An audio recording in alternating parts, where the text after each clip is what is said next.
Roisin McAlliskey is granted bail for medical treatment. Her baby is overdue. At the EU summit, the Irish and British governments agreed closer cooperation on a range of issues. Mary Harney hits back after her proposals on single mothers cause a political storm. And President Robinson meets the UN Secretary-General to discuss that vacant post.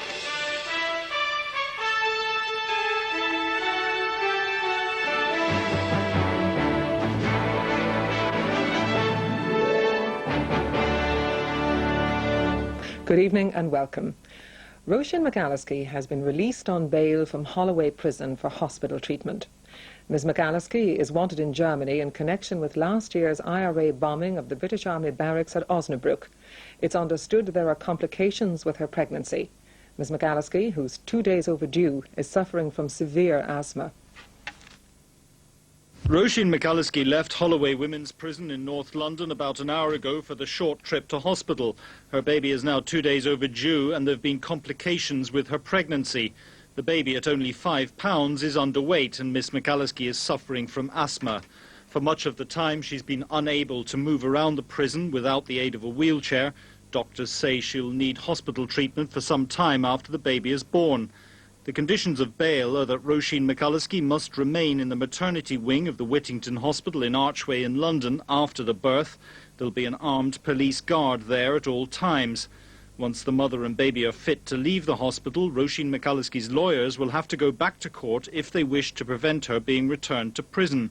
The German authorities want her extradited in connection with the IRA attack on Osnabrück Army base last year. Today's developments began this afternoon with a bail application to a High Court judge sitting in chambers. Afterwards, details of Mr. Justice Hooper's ruling were not made public.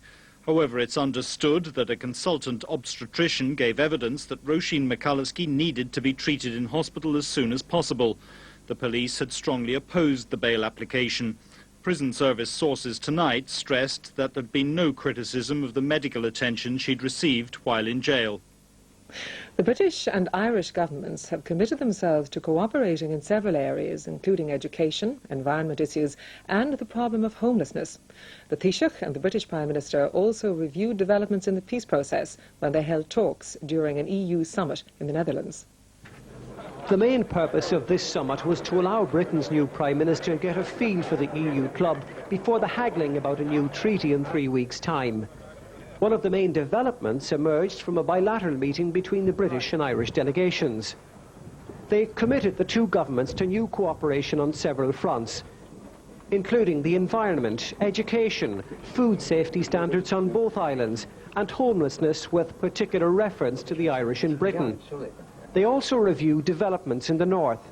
He's shown in the last few days tremendous determination to move forward, to give the Republican movement every chance to come in and give up violence.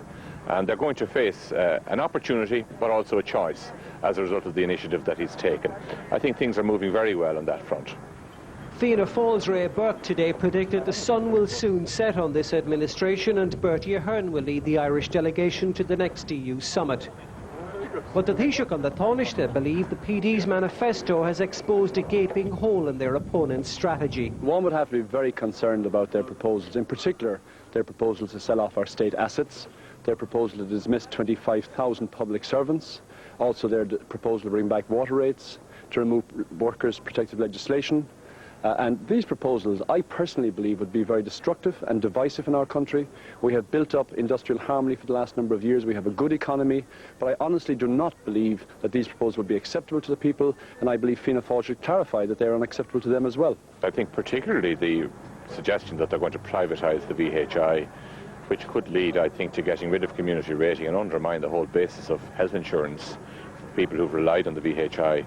Mr Bruton and Mr Springer on their way home from the Netherlands tonight into an election campaign that seems to have moved up a gear. The PD leader Mary Harney